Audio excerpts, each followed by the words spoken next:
I think most people in Zimbabwe just have this fear of wild animals because people associate an elephant with being trampled, or they associate a lion with being attacked and devoured. But it does not always happen that way, and it rarely happens that way. So we need to change that attitude that people have towards these wild animals.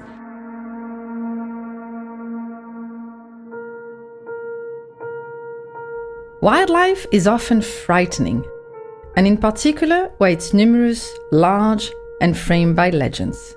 But not for Moreangels, this little girl who grew up only a few kilometers from Hwange National Park, but didn't have the chance to leave the wild as a child. Eventually, she became a renowned scientist, passionate about lions. Africa contributes to only 1% of the world's scientific output. And of the African scientists, less than 30% are women. One of those is Moreangels. How did she get there? It all began when she entered for the first time in a wildlife area. It was a time during the rain season. Everything was green, there was lots of green. The grass was tall. And I remember going through the gates of the wildlife area, just being in the bush. And I remember seeing the first animals I saw were impalas. So they were just running, and then they crossed the road and went to the other side of the road.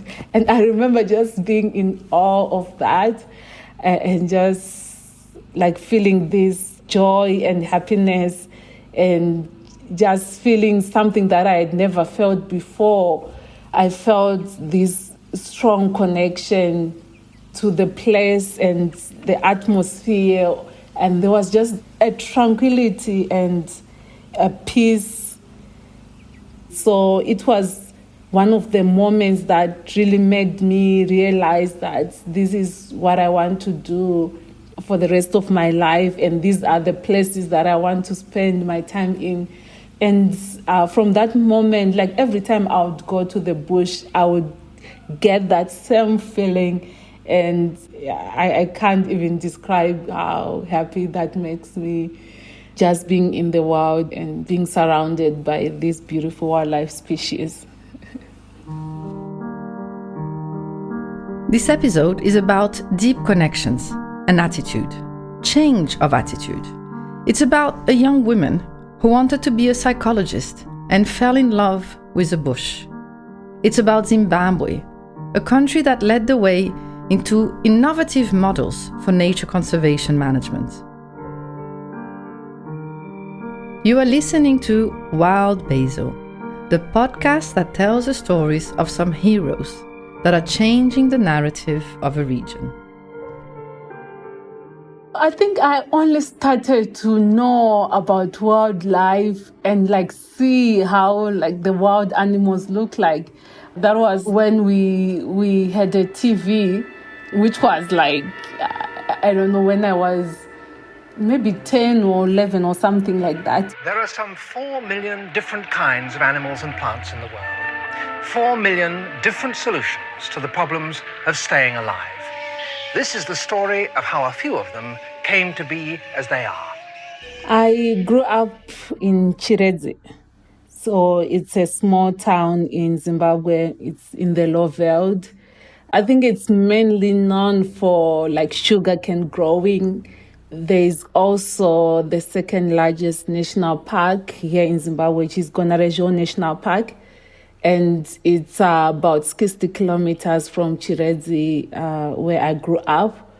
But when I was younger, when I was growing up, I did not know anything about wildlife. I had not seen. Even in school, we did not learn much about our national parks.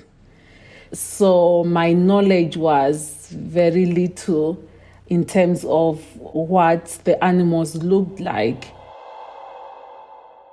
For many years, animals and wildlife in Zimbabwe were a luxury that mainly white people could enjoy. The reserves and parks were for hunting and wealthy tourists. So, Moreangels, like many of her compatriots, didn't have the chance to enjoy this natural beauty. When she had the opportunity and went into the bush, it was love at first sight. She got bitten by the famous bush bug. Around 2003, the environmental issues were starting to gain some momentum and some media attention. And during that time, there was a feeling of urgency around finding ways to protect our planet. And so I wanted to also contribute to that. And I felt the need for me to be a part of that, a part of finding those solutions. And I became interested in wildlife. Driven by this decision to contribute, she decided to study science and managed to do so. Not many girls where she comes from got there. I enrolled with the University of Zimbabwe where I had done my BSc. And during that master's program, we started to learn about various things around ecology. And also we did a module on wildlife ecology. And that's when I started to learn about wildlife, about conservation. I remember learning about rhinos and hippos and just being in awe of like their biology, their ecology and behavior. And I reached out to people in the country to see who would take me to do that. And I ended up going to Save Valley Conservancy in the Lowveld, which was also close to my hometown. Save Valley Conservancy is on the southern eastern border of the country, close to Mozambique. And so Moreangels crossed into this new world to finish her studies. The first time I went into the wild in Save Valley Conservancy for my master's projects, I felt that this was something that I never experienced before in any place that I have been, just being in the bush. And I remember seeing the first animals I saw were impalas. So they were just like running and then they crossed the road and went to the other side of the road.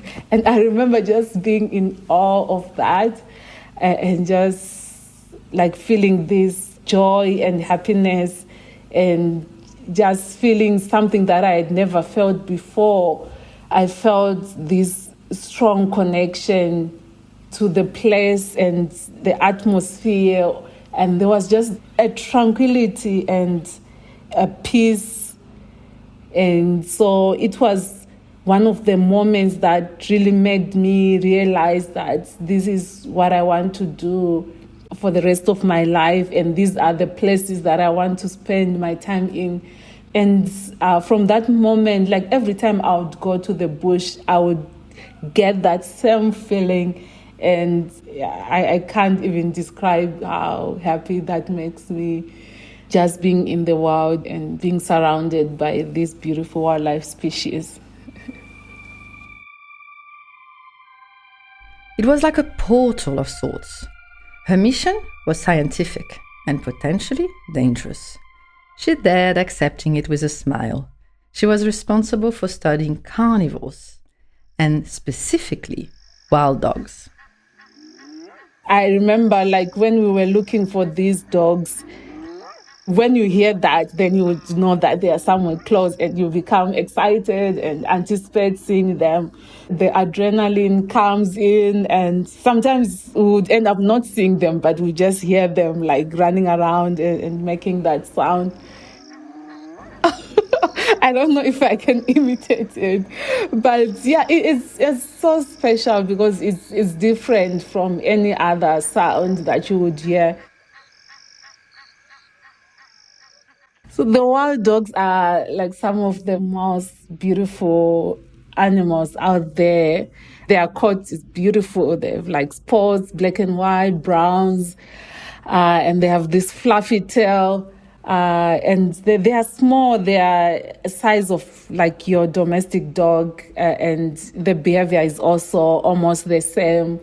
Yeah, they are just so beautiful to watch. I remember just feeling so connected, this special connection, and just being drawn to these animals. But their poop is smelly, like they have like one of the smelliest poops out there, especially when it's fresh. Yeah, it's smelly. Moreangels immediately felt an affinity with these dogs. They are one of the world's most endangered mammals. They have, like very few other species that we know of at least, a sophisticated and intelligent communication. They are also arguably the most successful hunting species. Their motto could be, if you want to go far and fast, go together. And they can run together, up to 70 km per hour. That puts them on the top 10 of the fastest Earth mammal. Interestingly, if you want to know, that's also as fast as a kangaroo runs. They usually hunt in groups, in packs, and they attack the animal while it's still running, and they pull it down and start eating while it's still alive sometimes. So that's, yeah, some people don't like them because of that, of the way they hunt. But it's very rare for them to attack people. But I've been chased by elephants, buffaloes several times in the field. Life is about how you can handle the cards you have been given. It's about grabbing the opportunities that come up. Moreangels did just that.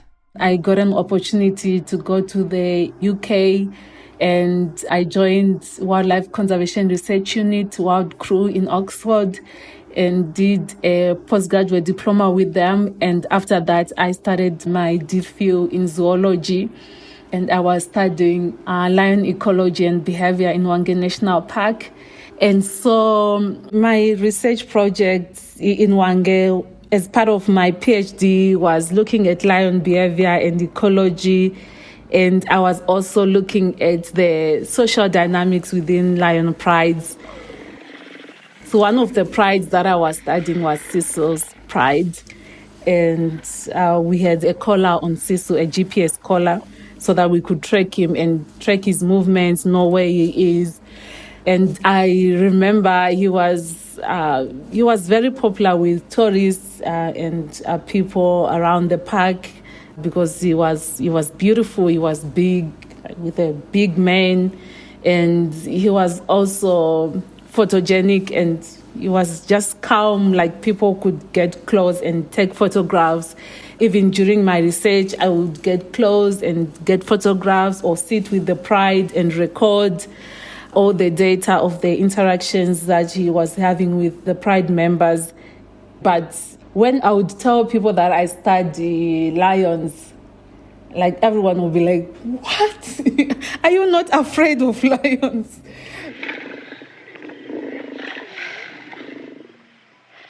Moreangels wasn't scared, in spite of, or maybe thanks to all the legend that surrounds this powerful animal, the king of the bush. When I was younger, like at night, we would have all those stories, sometimes told by our older siblings or cousins. We call them Ngano in Shona. Those are stories that have been told from generation to generation. And I think we are losing that now because of all the social media and all those things. Within the African tradition, the lion represents the spirit mediums.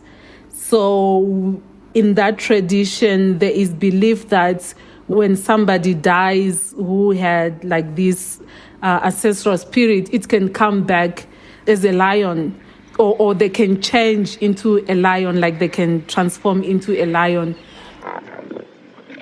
So there are situations where sometimes when you have lions causing conflict, they would come to a village. So there's an example of that. It happened a few years ago in this district called Urungwe. So the lions would come and then they would start to kill cattle. And then sometimes they would kill the cattle and just leave them. They would just kill them and like not eat any of the carcass. And then they would move to the next household and do the same. And then people started to have these theories that perhaps these lions were like spirit medium. They were not like real lions. And so these communities ended up doing these traditional ceremonies, to appease the spirits. And so after that ceremony, the lions just went quiet and disappeared. So some of these stories, like, it's true, it's something that you should believe in, or it's something that is just like that people just believe. But yeah, that's one of the things that the African traditional religion believes in, that a lion can be a spirit medium. Coming back to Zimbabwe and to Hwange National Park, she made her first scientific discovery. It's part of that little 1% of African evidence creation. Lions-pride interactions are very similar to human ones. But however much we try to separate science and the imaginary, or traditions and modernity, legends shape our lives. And in the case of Moreangels, maybe even the afterlife. I'll probably come back as a lion, but I think I'll be like a beautiful lion, a gentle lion. Understanding lions behaving doesn't make it easier to live close to them. If you have lions or elephants in your backyard, you are probably going to freak out. I think most people here in Zimbabwe are afraid of wild animals, even if they have not encountered them before, but just from the stories, from things that they hear about these animals, they just have this fear of the animals, because people associate an elephant with being trampled, or they associate a lion with being attacked and devoured by the lion. But it does not always happen that way, and it rarely happens that way. So we need to change that attitude that people have towards these wild animals. The future of conservation in an Africa with 2.5 billion people lies greatly in finding a positive human-wildlife cohabitation model. No one has yet found a solution. But one thing is certain: ownership of local population is part of it. Zimbabwe was a pioneer in creating the first community conservancies in the continent, and globally. But the model, instead of flourishing, dried out. Today, there are more people in Zimbabwe that don't know the wilderness treasure than the other way around. There was a quiz that we gave these kids, and we asked about animals that are found in Zimbabwe. And surprisingly, some of the children were listing tiger as one of the species that are found in Zimbabwe. And so we are also mentoring these school kids that want to take up a career in conservation, because there is a lot of interest that is emanating from these conservation education programs that we are holding in schools. So it's something that also I took from my childhood to better equip and give knowledge to the young kids and the young adults here in Zimbabwe. This shows how ownership is more than legal frameworks. Zimbabwe started over half a century ago looking at devolving land rights to its people. The 1941 Natural Resource Act and the conservation movement that followed were in many aspects precursors. Then, in 1980, the Campfire Program was created to ensure that communities could exploit their natural resources on a sustainable basis for their own benefit. In the first decade, it was a success. Families living in campfire areas increased their income between 15 to 25%. And wildlife prospered. The model went across borders and inspired other countries. But in Zimbabwe, it stalled, as the elite captured the revenues of the program. Today, there is still a gap between Zimbabwean wilderness and the majority of its people. And then I started my organization called Wildlife Conservation Action. The motivation behind forming my organization was that I felt that there was a gap between conservation and communities. With my organization, I wanted to build the capacity of these communities so that they could be involved in conservation efforts, be at the forefront of protecting wildlife, and also be able to coexist with wildlife in the same space, because where you find wildlife, you also find people living next to that wildlife area. And because in most areas there are no fences, so there is lots of interactions between humans and wildlife, and it often ends up in conflict. As a scientist, Moreangels values knowledge.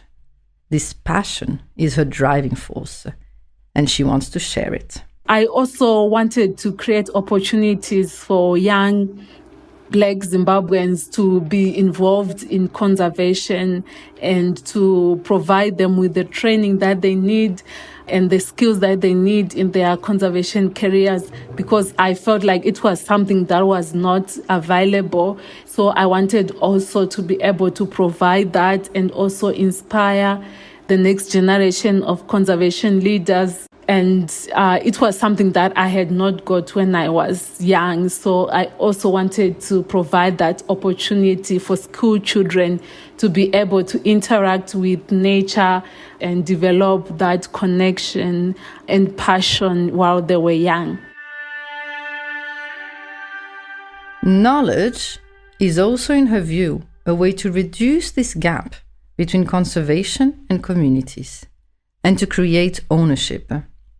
So she designed an education program to bring conservation studies to schools and to change the perception of the sector in her country. So it's one of the things that also inspired me with my organization to have these conservation education programs within schools. It's something that we also have to work on and to change that attitude from negative to positive.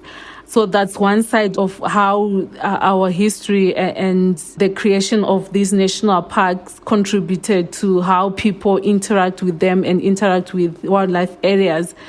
And the other thing that we have experienced over the years is that conservation or wildlife conservation or nature conservation has always been seen as a white man career or something that only white people enjoy doing.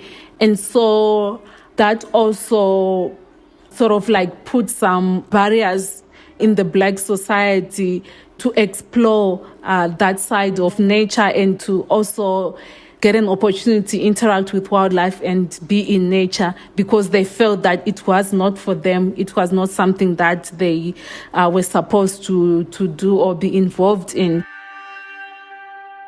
We are also working to break all those barriers as well and make conservation something that anyone in the country can be involved in and can do, can participate and can contribute towards. That has also been something that has been evolving over the years, and us just trying to move away from seeing conservation that way to a new way where we have the participation of local communities and citizens.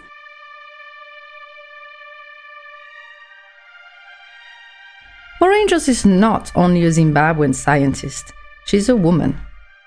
And remember, of those too few African scientists, only 30% are women.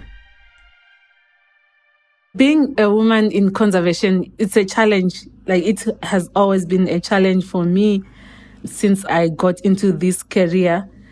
And I think one of the things that really affected me was, like, it affected my relationships because I was away most of the time because you have to be in the field.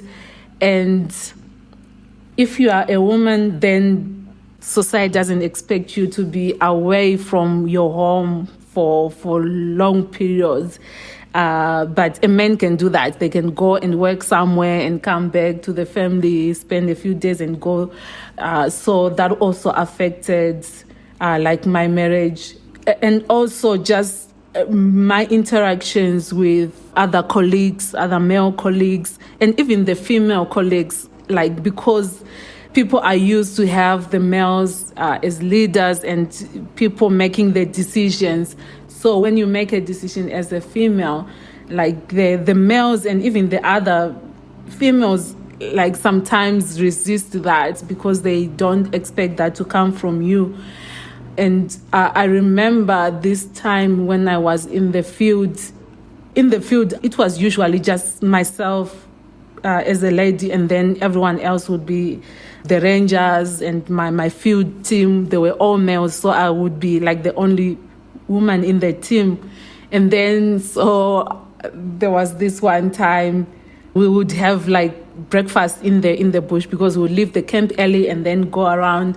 So it was my first time working with one of these rangers, and we were having breakfast in the bush. So we had our plates, we had our bread, and so we were going to have like lunch in the field. And so he said to me, "Can you get the plates and put the food for everyone and then distribute to everyone?" And I'm like, why should I do that? You know how to like deal with food stuff. And I'm like, no, I'm not going to do that. I'm just going to put food for myself. Everyone who is going to save themselves. It's not my job to look after people here. So like perception that people have towards like women or the role of women, that is also one of the challenges where people see you just as a woman and expect you to play that role. But it will be a work setup, so you can't expect me to like play the role of your mother or your wife when we are at work. I think it's just being like confident and being like accept that you are different from them, but you are as strong as you are, and you can be independent, and you can make your own decisions, and you can say no if you need to say no. Yeah, they can just speak up if something is not going well or according to what they are comfortable with. They should just be able to and be free to speak up.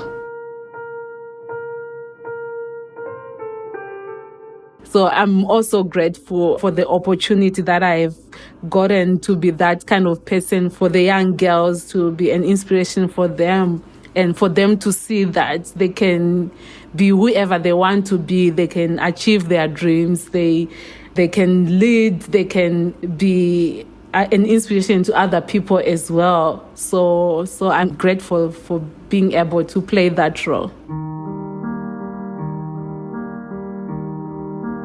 Wild Basil, a podcast produced by Mova.